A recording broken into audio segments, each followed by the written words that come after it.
സംസ്ഥാനത്ത് വീണ്ടും അമീബിക് മസ്തിഷ്ക ജ്വരം. തിരുവനന്തപുരത്ത് 17-കാരന് രോഗം സ്ഥിരീകരിച്ചു. ആക്കുളം ടൂറിസ്റ്റ് വില്ലേജിലെ സ്വിമ്മിംഗ് പൂൾ പൂട്ടി ആരോഗ്യവകുപ്പ്. ചികിത്സയിലുള്ള രോഗികളുടെ എണ്ണം 12ആയി.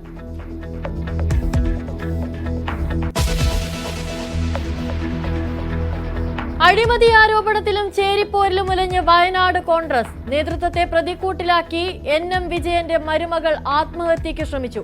വിജയന്റെ കുടുംബത്തെ സംരക്ഷിക്കാമെന്ന് കരാറില്ലെന്ന വിചിത്രവാദവുമായി സണ്ണി ജോസഫ്. പാർട്ടിക്കാർ തന്റെ രക്തത്തിനായി ദാഹിച്ചെന്ന് പുൽപ്പള്ളിയിൽ ജീവനൊടുക്കിയ ജോസ് നല്ലേടത്തിന്റെ അവസാന പ്രതികരണം.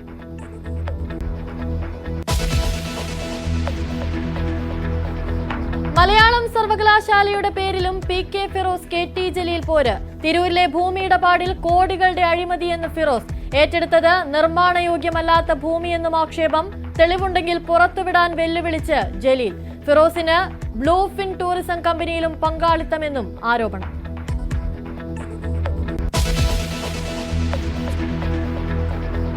അക്രമകാരികളായ മൃഗങ്ങളെ കൊല്ലാം. മലയോര ജനതയ്ക്ക് പേടിയില്ലാതെ ജീവിക്കാൻ വഴിയൊരുക്കി സർക്കാർ. നിയമ ഭേദഗതിക്ക് മന്ത്രിസഭാ അംഗീകാരം.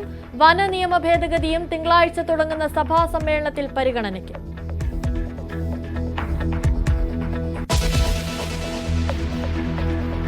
കലാപമുണ്ടായി 2.25 വർഷത്തിന് ശേഷം ആദ്യമായി മണിപ്പൂർ സന്ദർശിച്ച് പ്രധാനമന്ത്രി. സമാധാനം ഉറപ്പാക്കാൻ പ്രതിജ്ഞാബദ്ധമെന്ന് മോദി. മണിപ്പൂരിന് 7000 കോടിയുടെ വികസന പദ്ധതികൾ. മണിപ്പൂർ ജനതയെ അപമാനിക്കലെന്ന് കോൺഗ്രസ്.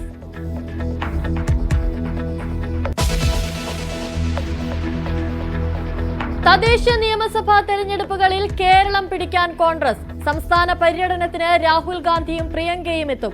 തെരഞ്ഞെടുപ്പൊരുക്കം ഹൈക്കമാൻഡ് നേരിട്ട്. ദേശീയ നേതാക്കളും സംസ്ഥാനത്തേക്ക്. തന്ത്രങ്ങൾ വിലയിരുത്താൻ അടുത്തയാഴ്ച KPCC യോഗം.